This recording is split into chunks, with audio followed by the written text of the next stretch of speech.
Hello प्यारे बच्चों, आप सभी के लिए मैं लेकर आया हूँ बायोलॉजी का कुछ मोस्ट इम्पोर्टेंट क्वेश्चन जो आपका 1 चैप्टर से लेकर 16 चैप्टर तक है। और ये इतना ही इम्पोर्टेंट है कि आपके एग्ज़ाम में इससे आपका 25% आपके क्वेश्चन मौजूद रहेंगे। इसी से एकदम फिक्स है बाबू। तो आप सोच सकते हैं कितना इम्पोर्टेंट है आपके एग्ज़ाम के दृष्टिकोण से।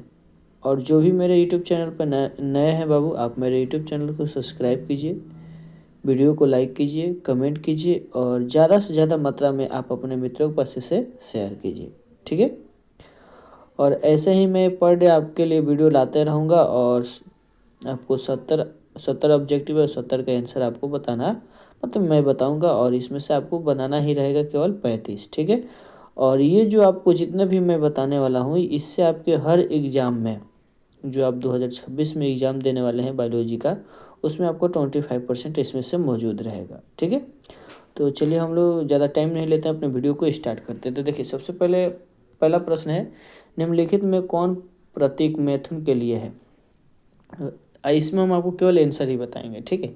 निम्नलिखित में कौन प्रतीक मैथुन के लिए है? तो इसका राइट आंसर हो जाएगा आपका डी हो जाएगा। ये जो आपको प्रतीक दिखाई दे रहा है, ये किसके लिए है जी? ये आपके मैथुन के लिए, क्योंकि ये जो है आपका फीमेल के लिए है, ये आपका मेल के लिए, और ये जो है आपका मैथुन के लिए है। ठीक है। चलिए हम लोग दूसरा प्रश्न की ओर चलते हैं। दूसरा प्रश्न आप लोगों के सामने कर, निम्नलिखित में कौन सा क्रोमोसोमीय विकार नहीं है? यानी क्रोमोसोम के द्वारा होने वाला इनमें से कौन सा बीमारी नहीं है? डाउन सिंड्रोम ये है, क्लाइनफेल्टर सिंड्रोम ये भी है, टर्नर सिंड्रोम है, लेकिन फिनाइल कीटोन्यूरिया जो है ये आपका नहीं है। तो इसका राइट आंसर क्या हो जाएगा? आपका डी हो जाएगा। ठीक है। चलिए हम लोग चलते हैं तीसरे प्रश्न की ओर। कह रहे हैं तीसरा प्रश्न, निम्नलिखित में से किस जंतु में मादा विषमयुक्तता पाई जाती है? और इसमें से आपको बताना है कि वो कौन ऐसा जंतु है जिसमें मादा विषमयुक्तता पाई जाती है। तो ये जो पक्षी है ना, ये पक्षी में ही पाई जाती है। तो इसका राइट आंसर क्या हो जाएगा? बी हो जाएगा। ठीक है। ये जितने भी क्वेश्चन बता रहा हूँ बाबू, आपके एग्जाम के लिए काफ़ी ज़्यादा इंपॉर्टेंट है और ये आपके एग्जाम में इससे प्रश्न हर हालत में रहेंगे तो रहेंगे। ठीक है। तो चलिए हम लोग ज़्यादा टाइम नहीं लेते, चौथे प्रश्न देखते हैं। कह रहा है कि विषम युग्मी पौधे में जो लक्षण व्यक्तित्व होता है उसे डैश कहते हैं। अब मान लीजिए आप एक क्रॉस कराना, एक मोनो हाइब्रिड क्रॉस कराना, एक पौधा लिए हैं लांबा और दूसरे लिए बौना लिए हैं। तो लांबा के लिए आप लिखिएगा ना कैपिटल टी स्मॉल टी, तो इसमें प्रभावी लक्षण कौन हो जाएगा? आपका कैपिटल टी। तो इसका राइट आंसर क्या हो जाएगा? ए हो जाएगा, प्रभावी। ठीक है। पांचवा प्रश्न कह रहा है कि ब्लड ग्रुप ए बी रुधिर वर्गों के लिए कितने प्रकार के जीनोटाइप होंगे? तो कितने प्रकार के जीनोटाइप होंगे? तो 6 प्रकार के जीनोटाइप होंगे, यानी इसका राइट आंसर क्या हो जाएगा? सी हो जाएगा। ठीक है। और आपको ये भी बता दूं बाबू कि सब्जेक्टिव भी मैं अपलोड करने वाला हूँ, सब्जेक्टिव भी आप लोग देख लीजिएगा। ठीक है। 6 नंबर प्रश्न कर रहे हैं, निम्नलिखित में से किस वैज्ञानिक ने रिकोबिनेशन मैप बनाया था? किस वैज्ञानिक ने बनाया था? तो अगर बात की जाए कि 6 का राइट आंसर क्या हो जाएगा, तो 6 का राइट आंसर हो जाएगा एसटी वेंट बनाए थे, यानी इसका राइट आंसर क्या हो जाएगा? बी हो जाएगा। ठीक है। चलिए 7 नंबर प्रश्न देखिए। 7 नंबर प्रश्न कह रहा है कि एक संकरण क्रॉस प्रयोग के आधार पर वंशागति के कौन से नियम प्रतिपादित किए गए थे? अगर 7 की बात की जाए तो कौन कौन से नियम प्रतिपादित किए गए थे? तो आपका प्रभावता के नियम प्रतिपादित किए गए थे और निसंयोजन नियम प्रतिपादित किए थे। तो इसका राइट आंसर की बात की जाए तो आपका राइट आंसर क्या हो जाएगा? सी हो जाएगा, ए 1 एवं 2। ठीक है। चलिए अगला प्रश्न हम लोग देखते हैं। 8 नंबर प्रश्न क्या कह रहा है 8 नंबर प्रश्न कि आरएनए में कौन से पेंटोज शर्करा उपस्थित होते हैं? जो आरएनए होता है इसमें कौन सा पेंटोज शर्करा उपस्थित होता है? तो आरएनए का पूरा नाम क्या होता है? राइबोन्यूक्लिक एसिड होता है ना। तो इसका राइट आंसर क्या हो जाएगा? ए हो जाएगा, राइबोज होता है। ठीक है। चलिए 9 नंबर प्रश्न हम लोग देखते हैं। 9 नंबर प्रश्न क्या कह रहा है, हम लोग के सामने कह रहे हैं, निम्नलिखित में से किस कारणवश डीएनए कुंडलित के दोनों पोलीन्यूक्लियोटाइड रज्जुकों के बीच लगभग समान दूरी बना रहता है? किसके कारण बना रहता है? तो 9 नंबर की बात की जाए तो अगर बात की जाए तो 9 नंबर का राइट आंसर आपका हो जाएगा डी नंबर, डीएनए में प्यूरिन पिरामिडिन के विपरीत आता है। ठीक है। इसका राइट आंसर क्या हो जाएगा? डी हो जाएगा। चलिए हम लोग चलते हैं 10 नंबर प्रश्न की ओर। 10 नंबर प्रश्न क्या कह रहा है? 10 नंबर प्रश्न कह रहे हैं, निम्नलिखित में कौन सा कक्ष की स्थिरता का कारण नहीं है? अब इसमें से बताना है कि वो कौन ऐसा कक्ष है जिसमें स्थिरता का कारण नहीं है। तो अगर बात की जाए 10 का कौन सा स्थिरता कारक नहीं है, तो इसकी राइट आंसर आपका क्या हो जाएगा? सी हो जाएगा। डीएनए में प्रत्येक न्यूक्लियोटाइड अवशेष में पेट्रोल शर्करा में 2 हाइड्रोक्लिक समूह होता है, यानी इसका राइट आंसर क्या हो जाएगा? सी हो जाएगा। ठीक है। चलिए 11 नंबर प्रश्न देखिए, कह रहा है कि एक विशेष भौगोलिक क्षेत्र में विभिन्न प्रजातियों के विकास कर प्रक्रम एक बिंदु से शून्य अन्य भौगोलिक क्षेत्रों तक प्रसारित होने को डैश कहते हैं। तो 11 नंबर की बात की जाए कि इसको क्या कहते हैं, तो हम लोग क्या कहते हैं, अनुकूलन विकिरण कहते हैं। क्या कहते हैं, अनुकूलन विकिरण कहते हैं। यानी 11 का राइट आंसर क्या हो जाएगा, आपका सी हो जाएगा। ठीक है, जो भी मेरे यूट्यूब चैनल पर नए हैं, आप मेरे यूट्यूब चैनल को सब्सक्राइब कीजिए और इस वीडियो को अपने मित्रों के पास शेयर कीजिए। आप भी इस वीडियो को लाइक कीजिए, कमेंट कीजिए। ठीक है, चलिए हम लोग 12 नंबर प्रश्न कर रहे हैं, निम्नलिखित में कौन कथन जीवन की उत्पत्ति के बारे में असत्य है। अब इसमें से आपको बताना है कि कौन ऐसा कथन है जो जीवन की उत्पत्ति के बारे में असत्य है। तो थोड़ा सा इसको तो पढ़ना पड़ेगा, तब आपको पता लगेगा। तो इसकी आप पढ़िएगा तो आपको पता लग जाएगा। इसका राइट आंसर की बात कीजिए, 12 का राइट आंसर तो आपका सी हो जाएगा। पृथ्वी के संचालन 4.5 मिलियन वर्ष पूर्व माना जाता है, यानी इसका राइट आंसर क्या हो जाएगा, सी हो जाएगा। ठीक है, चलिए 13वां प्रश्न क्या कह रहा है, निम्नलिखित में से किसके द्वारा डीएनए अंगुली छापी तकनीक का प्रारंभिक विकास किया गया या प्रारंभ किया गया। अभी हम आपको बताएंगे, केवल इसमें हम आपको आंसर बताएंगे। ठीक है, तो इसका राइट आंसर क्या हो जाएगा, ए हो जाएगा। मतलब कौन वैज्ञानिक बताए थे, तो एलेक्स जेफरी बताए थे। कौन बताए थे बाबू, एलेक्स जेफरी बताए थे। ठीक है, 14 नंबर प्रश्न को देखिए। 14 नंबर प्रश्न का निम्नलिखित में से किस स्थल पर दमनकारी प्रोटीन लैकोप्रोन से बनता है। कौन है इसमें से प्रोटीन जो लैकोप्रोन से बनता है। 14 नंबर की बात कीजिए तो 14 नंबर का राइट आंसर क्या हो जाएगा, बी हो जाएगा, प्रचालक स्थल हो जाएगा। ठीक है, चलिए 15वां प्रश्न क्या कर रहा है। 15वां प्रश्न निम्नलिखित में से किसके पेनिसिलिन की पुष्टि एक शक्तिशाली तथा प्रभावशाली एंटीबायोटिक के रूप में किया गया। ये इसमें से कौन सा है, तो 15 की अगर बात की जाए तो 15 का राइट आंसर क्या हो जाएगा, ए हो जाएगा, और नेस्टेड चैन ऑफ हार्डफुलर, यानी इसका राइट आंसर क्या हो जाएगा, ए हो जाएगा। ठीक है, चलिए 16वां प्रश्न देखिए। 16वां प्रश्न का निम्नलिखित में से कौन साइट्रिक अम्ल उत्पादन करता है। अब इसमें से आपको बताना है कि इसमें से कौन ऐसा है जो साइट्रिक अम्ल का उत्पादन करता है। इसका राइट आंसर क्या हो जाएगा, एस्पेरिजिलस नाइजर, यानी इसका राइट आंसर क्या हो जाएगा, आपका बी हो जाएगा, एस्पेरिजिलस नाइजर हो जाएगा। चलिए 17वां प्रश्न देखते हैं बाबू। 17वां प्रश्न क्या करें, निम्नलिखित में कौन कथन स्ट्रेप्टोकाइनेंजिन के बारे में गलत है। स्ट्रेप्टोकाइनेंज के बारे में गलत है, यानी 17 का अगर बात की जाए कि इसका राइट आंसर क्या हो जाएगा, तो इसका राइट आंसर हो जाएगा आपका बी हो जाएगा। यह प्रतिरक्षा निरोधक के रूप में कार्य करता है। ठीक है, चलिए हम लोग 18वां प्रश्न देखते हैं। 18वां प्रश्न क्या कह रहा है कि निम्नलिखित में कौन कथन ट्राइकोडर्म के बारे में गलत है। अब इसमें से अब आपको 18 नंबर की बात की जाए तो 18 नंबर का पहले ऑप्शन देखिए, चार ऑप्शन क्या कह रहा है, कौन इसमें ट्राइकोडर्म के बारे में गलत है। तो इसका राइट आंसर की बात की जाए तो ये बी हो जाएगा, यह मुक्ति जीवित जीवाणु है। क्या हो जाएगा जी बाबू, यह मुक्ति जीवित जीवाणु है। ठीक है, हम आपको पहले ही बताएं कि केवल इसका आंसर हम आपको बताएंगे। ठीक है, 19 नंबर का निम्नलिखित में से कौन क को माइक्रो राइजा बनाता है। इसमें से कौन ऐसा है जो क को माइक्रो राइजा बनाता है। तो 19 नंबर की अगर राइट आंसर की बात की जाए तो इसका आपका ये हो जाएगा, ग्लूमस। ठीक है, 20 नंबर का रहा है कि रक्त परिसंचरण की खोज किसने किया था। तो विलियम हार्वे किए थे, यानी 20 की अगर बात की जाए तो 20 का राइट आंसर क्या हो जाएगा, बी हो जाएगा, विलियम हार्वे किए थे। ये तो सभी को पता होगा। ठीक है, देखिए 21 नंबर का निम्नलिखित में से कौन सा कथन हीरोइन के बारे में असत्य है। अब इसमें से आपको बताना है कि वो कौन ऐसा कथन है जो हीरोइन के बारे में असत्य है। तो इसकी बात की जाए तो इसे कुक भी कहा जाता है, ये गलत बात है। बाकी जो तीनों है वो क्या है जी, सत्य है। ठीक है, चलिए 22 नंबर का आ रहा है कि मैग्नेट ट्यूमर से निकाल हुई कोशिकाओं का रक्त के द्वारा दूर दराज स्थलों पर पहुंचाना डैश कहलाता है। क्या कहलाता है जी, अगर 22 की बात की जाए तो 22 का राइट आंसर क्या हो जाएगा, ए हो जाएगा, मेटास्टेसिस कहलाता है, यानी इसका राइट आंसर क्या हो जाएगा, ए हो जाएगा। ठीक है, चलिए आगे देखिए। 23 नंबर प्रश्न क्या कार्य कि निम्नलिखित में कौन सा कथन एड्स के बारे में असत्य है।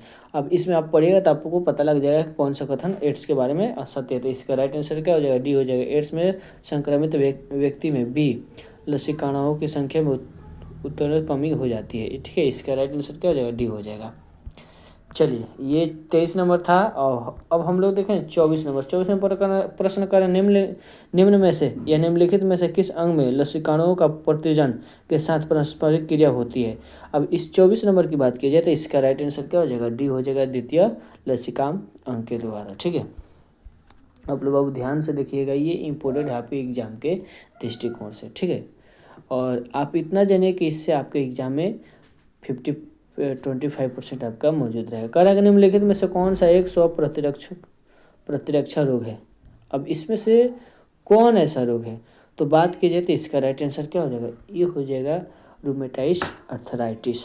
ठीक है, चलिए हम लोग देखते हैं 26 नंबर प्रश्न। 26 नंबर तक हम लोग पहुंच गए हैं बाबू। कह दूसरे राउंड के प्रारंभ दिनों के दौरान माँ द्वारा स्रावित इलेक्ट्रो कोलोस्ट्रम में किस प्रकार की प्रतिरक्षियों की प्रचुरता होती है। तो हीमोग्लोबिन यानी IgA होती है। क्या होती है, IgA होती है। 26 नंबर भी आपको समझ में आ गया होगा। चलिए 27 नंबर प्रश्न करा कि निम्नलिखित में से कौन सा युग्म गलत है। अब इसमें से आपको बताना है कि कौन सा युग्म गलत है। तो अमीबा पेचिस एंड अमीबा हिस्टोलोटिका ये सभी है, एस्कर्बिस ये भी सही है, फाइलोरिस बिचोरिया ये भी सही है, रेनो वायरस ये आपका गलत है। यानी इसका राइट आंसर क्या है, 27 का जो राइट आंसर डी है ये गलत है। ठीक है, चलिए आगे देखिए। 28 नंबर प्रश्न कह रहा है कि निम्नलिखित में से टाइफाइड के बारे में कौन कथन असत्य है। अब इसमें आपको बताना है कि कौन सा कथन सत्य है। देखिए पहले ही कह रहा है कि ये विषाणु से होता है, ये विषाणु से होता है जी, टाइफाइड ये जीवाणु से होता है। तो इसका राइट आंसर क्या हो जाएगा, ये हो जाएगा। ठीक है, चलिए 29 नंबर प्रश्न हम लोग देखें। कह रहा है कि कपास के मुकुल कृमि को नियंत्रित करने वाले प्रोटीन किस जीन द्वारा कूटबद्ध होते हैं, किस जीन द्वारा कूटबद्ध होते हैं। तो 29 की अगर बात की जाए तो 29 का राइट आंसर हो जाएगा आपका डी हो जाएगा, जीन कराई 1AC तथा जीन कराई 2AB। ठीक है, चलिए 30 नंबर हम लोग प्रश्न देखते हैं। 30 नंबर प्रश्न क्या कह रहा है, निम्नलिखित में से कौन परिपक्व इंसुलिन में नहीं होता है। निम्नलिखित में से कौन परिपक्व इंसुलिन में नहीं होता है। तो इसका राइट आंसर क्या हो जाएगा, पॉलीपेप्टाइड श्रृंखला C नहीं होता है। ठीक है, यानी C इसका राइट आंसर हो जाएगा। चलिए 31 नंबर प्रश्न देखते हैं। तो 31 नंबर कह रहा है कि निम्नलिखित में से कौन सा प्रतिजन पारस्परिक क्रिया के सिद्धांत पर आधारित है। अब इसमें से बताना है कौन ऐसा प्रतिजन है जो पारस्परिक क्रिया के आधारित पर आधार पर आधारित है। तो इसका राइट आंसर क्या हो जाएगा, बी हो जाएगा, एलिसा। ठीक है, देखिए इसका आंसर केवल हम इसलिए बता रहे हैं कि बहुत ज़्यादा टाइम लग जाएगा। हम चाहते हैं कि बहुत कम समय में इसका आंसर बता दें और आपका वीडियो भी कंप्लीट हो जाए और आपको आंसर इसका भी पता चले। तंबाकू में मोल्वाइडेकाइन इनकोगननेसिया के संक्रमण को रोकने हेतु निम्नलिखित में से किस तकनीक का प्रयोग होता है, किस तकनीक का प्रयोग होता है। तो इसका राइट आंसर क्या हो जाएगा, बी हो जाएगा, RNA अंतक्षेप के द्वारा। ठीक है,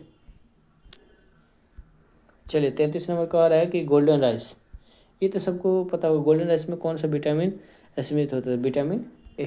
ठीक है, चलिए 34 नंबर प्रश्न हम लोग देखते हैं। 34 नंबर प्रश्न आप लोगों के सामने बाबू कह रहा है कि जब बहुत कम संख्या में जीवाणु या विषाणु किसी संक्रमित व्यक्ति में हो तब उनकी पहचान किस तकनीक से कर सकते हैं, किस तकनीक से कर सकते हैं। तो इसकी राइट आंसर की बात की जाए तो थोड़ा सा ऑप्शन हमको देखना पड़ेगा किस तकनीक से कर सकते हैं। इसका राइट आंसर अगर बात की जाए तो इसका C हो जाएगा, PCR द्वारा जीवाणु विषाणु के न्यूक्लिक अम्ल का प्रबंधन द्वारा किया जा सकता है। ठीक है, चलिए 35 नंबर प्रश्न क्या कह रहा है। 35 नंबर प्रश्न हम लोग के सामने कह रहा है कि प्रथम पुनर्युग DNA के निर्माण किस जीवाणु के प्लाज्मिड का उपयोग किया था। 35 नंबर की अगर बात की जाए तो 35 नंबर का राइट आंसर क्या हो जाएगा, डी हो जाएगा, सल्मोनेला टाइफिमरी। चलिए 36 नंबर प्रश्न कह रहा है। 36 नंबर प्रश्न कह रहे हैं कौन को संवाहक के साथ जोड़ने का कार्य किस एंजाइम द्वारा होता है, किस एंजाइम द्वारा होता है। तो 36 का राइट आंसर क्या हो जाएगा, डी हो जाएगा, DNA लाइगेज।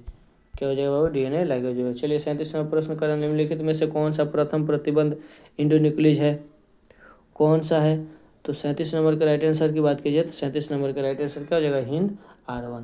ठीक है, चलिए 38 नंबर प्रश्न कर रहा है कि जेल इलेक्ट्रोफोरेसिस में DNA खंड इनमें से किस इलेक्ट्रोड की तरफ जाते हैं, किस इलेक्ट्रोड की तरफ जाते हैं। तो इसका राइट आंसर क्या हो जाएगा, बी हो जाएगा, नोड की तरफ जाते हैं। ठीक है, 39 नंबर प्रश्न देखिए। 39 नंबर प्रश्न कर रहा है कि क्लोनिक संवहन में निम्न में से कौन विशेषता आवश्यक नहीं होता है। या आवश्यकता नहीं होता है। अगर 39 की बात की जाए तो ये इसका राइट आंसर क्या हो जाएगा आपका डी हो जाएगा। हमेशा एक से ज़्यादा चयन पहचान असल की उपस्थिति होती है। ठीक है, 40 नंबर प्रश्न हम लोग देखते हैं। 40 नंबर प्रश्न कह रहा है कि निम्नलिखित में से किसका प्रयोग जंतु कोशिकाओं में वांछित जीन को ले जाने में किया जाता है? किसका प्रयोग किया जाता है? तो 40 नंबर का राइट आंसर क्या हो जाएगा? बी हो जाएगा रेट्रोवायरस। ठीक है, चलिए 41 नंबर प्रश्न क्या कह रहा है, ध्यान दीजिए। कह रहा है कि जीवाणु कोशिका से डीएनए प्राप्त करने के लिए किस एंजाइम का उपयोग किया जाता है? तो किस एंजाइम का उपयोग किया जाता है? तो लाइसोजाइम एंजाइम का उपयोग किया जाता है, यानी सी इसका राइट आंसर हो जाएगा। ठीक है, 42 नंबर प्रश्न कर रहा है कि प्रतिबंध इंडोन्यूक्लियस के बारे में कौन कथन असत्य है? कौन कथन असत्य है? तो कौन कथन असत्य है जी? तो इसका राइट आंसर हो जाएगा डी हो जाएगा। प्रतिबंध इंडोन्यूक्लियस डीएनए के प्रवर्धन के लिए उपयोग होता है, यानी इसका राइट आंसर क्या हो जाएगा? डी हो जाएगा। ठीक है, 43वां प्रश्न कह रहा है कि उस लैंगिक प्रजनन को क्या कहते हैं जो लैंगिक प्रजनन के अनुहारक हैं? तो उसे हम लोग क्या कहते हैं? तो इसका राइट आंसर हो जाएगा आपका असंजनन। ठीक है, आगे देखिए। कह रहा है कि निम्नलिखित में से किस फल के विकास में पुष्पासन भूमिका नहीं है?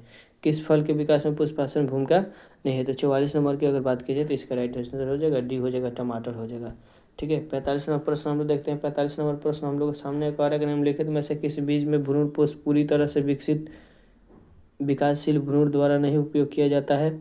तो 45 की बात की जाए तो 45 का राइट आंसर हो जाएगा डी हो जाएगा, नारियल। ठीक है, 46 का देखिए। 46 का रहा है कि निम्नलिखित में से कौन सा जोड़ा गलत है?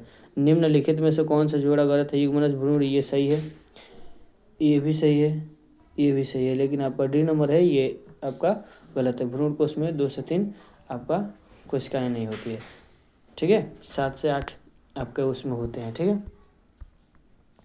47 नंबर प्रश्न का निम्नलिखित में से किस जलीय पौधे में परागण जल द्वारा नहीं होता है? किस जलीय पौधे में परागण जल द्वारा नहीं होता है? इसका राइट आंसर हो जाएगा वाटर हाइथिन्स। यानी इसका राइट आंसर क्या हो जाएगा? थोड़ा सा गला में प्रॉब्लम है।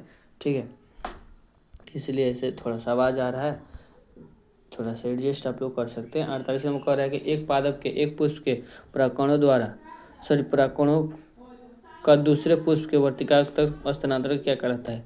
आप लोग पढ़ेंगे स्वपरागण परपरागण, तो आप लोगों को पता होगा। तो इसका राइट आंसर क्या हो जाएगा? आप लोग कमेंट करके बता सकते हैं। सजातीय पुष्परागण होता है, यानी स्वपरागण इसमें होता है। सॉरी, ठीक है, दूसरे नहीं, इसमें सजात पुष्परागण होता है। ठीक है, इसका राइट आंसर अगर 48 की बात की जाए तो 48 का राइट आंसर आपका ए हो जाएगा। ठीक है, चलिए 49 नंबर क्वेश्चन पहले देखते हैं। कह रहा है कि निम्नलिखित में कौन सा कथन मनुष्य के विष्णु के बारे में असत्य है? कौन सा कथन विष्णु के बारे में असत्य है? तो 49 का राइट आंसर हो जाएगा आपका सी। स्क्रोटम में होने से वजह से विष्णु का तापमान ज़्यादा रखने में मदद मिलती है, ये गलत है। क्योंकि स्क्रोटम यानी शरीर के टेम्परेचर से 2 से 3 डिग्री क्या होना चाहिए जी? कम होना चाहिए, तब वो स्पर्म का निर्माण होगा। करें निम्नलिखित में से कौन सा युग्म गलत है? निम्नलिखित में से कौन सा युग्म गलत है? तो इसका राइट आंसर क्या हो जाएगा? डी हो जाएगा। हृदय का निर्माण सगर्भता के दूसरे तिमाही के अंत में होते हैं, ये गलत है। ठीक है, चलिए 51वां प्रश्न क्या कर रहा है। 51वां प्रश्न का निम्नलिखित में कौन सा क्रम सही है? निम्नलिखित में कौन सा क्रम सही है? तो पहला ही सही है। शुक्राणु जन से प्राथमिक शुक्र कोशिका का निर्माण होता है और द्वितीय शुक्र कोशिकाएं का निर्माण होता है। शुक्र प्रसु और शुक्राणु का निर्माण होता है। आप लोग पढ़े होंगे तो आप लोगों को मिलेगा। स्पर्मेटोजेनेसिस पढ़े होंगे तो आप लोग जानते होंगे। ठीक है, देखिए 52वां प्रश्न कह रहा है कि प्रथम रजो धर्म चक्र क्या कहलाता है? जब पहली बार मेंस्ट्रुअल साइकिल को देखा जाता है तो उसे क्या कहते हैं? रजो दर्शन कहते हैं। क्या कहते हैं? रजो दर्शन कहते हैं। तो इसका राइट आंसर क्या हो जाएगा? बी हो जाएगा। ठीक है, 53 नंबर प्रश्न देखिए। निम्नलिखित में से किसका प्रयोग भ्रूण में होने वाले विभिन्न अनुवांशिक विकार की उपस्थिति का पता लगाने में किया जाता है? किसका उपयोग किया जाता है? तो एमिनोसिटिस, यानी इसका राइट आंसर क्या हो जाएगा? डी हो जाएगा। 53 का आपका राइट आंसर डी हो जाएगा। 54 नंबर प्रश्न करिए।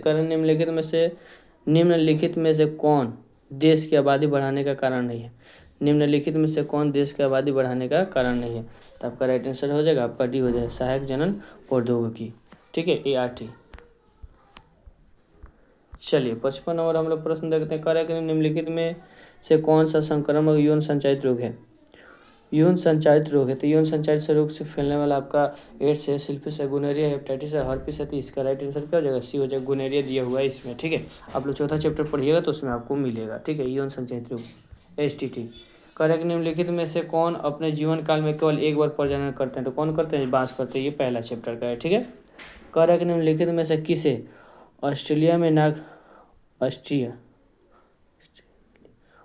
नागफनी को नियंत्रित करने के लिए प्रयोग किया गया? तो 57 की बात की जाए तो 57 का राइट आंसर निम्नलिखित में से किसे ऑस्ट्रेलिया में नागफनी को नियंत्रित करने के लिए किया गया? तो इसका राइट आंसर क्या हो जाएगा? ये हो जाएगा, एक प्रकार का सर्व, ठीक है।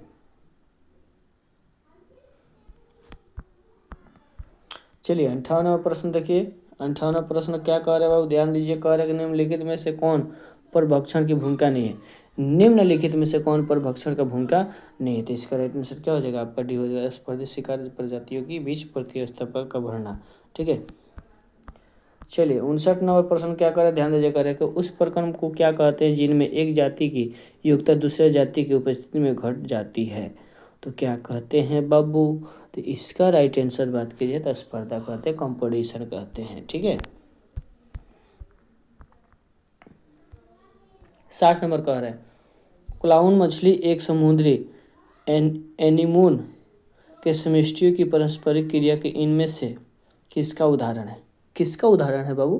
तो इसकी राइट आंसर की बात कीजिए तो सहभोजिता का उदाहरण है, ठीक है। 61 नंबर प्रश्न कह रहा है कि IUCN 2014 के अनुसार जंतुओं एवं पादपों की प्रजाति की संख्या कितनी थी? कितनी थी बाबू? 2004 के अनुसार, सॉरी 2014 नहीं, 4 के अनुसार जंतुओं पौधों की प्रजाति कितनी थी? तो अगर इसकी राइट आंसर की बात की जाए तो इसका राइट आंसर क्या हो जाएगा? ये हो जाएगा 1.5 मिलियन से कुछ अधिक। चलिए 62 नंबर प्रश्न ध्यान दीजिए। 62 नंबर कह रहा है कि 2002 में सतत विकास पर विश्व शिखर सम्मेलन कहाँ हुआ था? कहाँ हुआ था? जोहान्सबर्ग में हुआ था। कहाँ हुआ था? इसका राइट आंसर क्या हो जाएगा? बी हो जाएगा, जोहान्सबर्ग में हुआ था। आगे देखिए 63 नंबर प्रश्न हम लोग देखते हैं। 63 नंबर प्रश्न का निम्नलिखित में से कौन सा जैव विविधता के संरक्षण के लिए एक संकीर्ण रूप से उपयोगी तर्क है? कौन है इसमें? तो 63 नंबर का आपका राइट आंसर होगा प्रकृति के प्रत्यक्ष रूप से अनगिनत आर्थिक लाभ, ठीक है। चलिए 64 नंबर प्रश्न क्या कर रहे हैं? निम्नलिखित में से कौन जाति अति दोहन के कारण विलुप्त हुए? अब कौन ऐसा जाति है जो अति दोहन के कारण विलुप्त हो गया है? तो 64 नंबर की बात कीजिए तो 64 नंबर का राइट आंसर हो जाएगा आपका सी, स्टेलर समुद्री गाय, ठीक है। आगे देखिए 65 नंबर कह रहा है कि भारत की वैश्विक जाति विभिन्नता कितनी है? भारत की वैश्विक जाति विभिन्नता कितनी है? तो कितनी है जी? 8.1% है। कितना है जी? 8.1% है, ठीक है। 66 नंबर कह रहा है प्रकाश संश्लेषण के दौरान कार्बनिक तत्व की उत्पादन दर को क्या कहते हैं? प्रकाश संश्लेषण के दौरान कार्बनिक तत्व के उत्पादन को हम लोग क्या कहते हैं? तो इसकी राइट आंसर की बात की जाए तो क्या कहते हैं? सकल प्राथमिक उत्पादक कहते हैं, यानी इसका राइट आंसर क्या हो जाएगा? बी हो जाएगा। 67 नंबर प्रश्न कर रहा है कि निम्नलिखित में से कौन सी प्रक्रिया अपघटन में शामिल नहीं है? निम्नलिखित में से कौन सी प्रक्रिया अपघटन में शामिल नहीं है? उपचय, सी नंबर इसका राइट सही है। 68 नंबर प्रश्न कर रहे हैं पौधे प्रकाश संश्लेषण के विकिरण का कितना प्रतिशत ग्रहण करता है? कितना प्रतिशत ग्रहण करता है? 2 से 10% ग्रहण करता है, ठीक है। चलिए 69 नंबर प्रश्न कह रहा है कि अपरद खाद्य श्रृंखला निम्नलिखित में से किससे होता है या किससे होती है? किससे होती है? तो इसका राइट आंसर की बात की जाए तो बी हो जाएगा, मृत कार्बनिक पदार्थ से, ठीक है। और इस चैप्टर का लास्ट, मतलब इस वीडियो का लास्ट आपका क्वेश्चन है निम्नलिखित में से कौन सा कथन सहेली के बारे में असत्य है? कौन सा कथन है जो सहेली के बारे में असत्य है? तो इसका राइट आंसर क्या हो जाएगा? डी हो जाएगा। 21 दिनों तक लगातार ली जाने वाली गोली, ठीक है। सहेली जो होती है साप्ताहिक होती है, सप्ताह में ली जाता है, ठीक है। तो यहाँ पे जो आपका ऑब्जेक्टिव था मैंने आपको कंप्लीट करा दिया। अब बच गया आपका सब्जेक्टिव, जो मैं आपके सब्जेक्टिव में कॉल कराऊंगा, जो आपके एग्जाम के लिए काफ़ी ज़्यादा इम्पोर्टेंट है, ठीक है। तो आज के लिए बाबू हम लोग बस इतने रहने देते हैं। जय हिंद, जय भारत।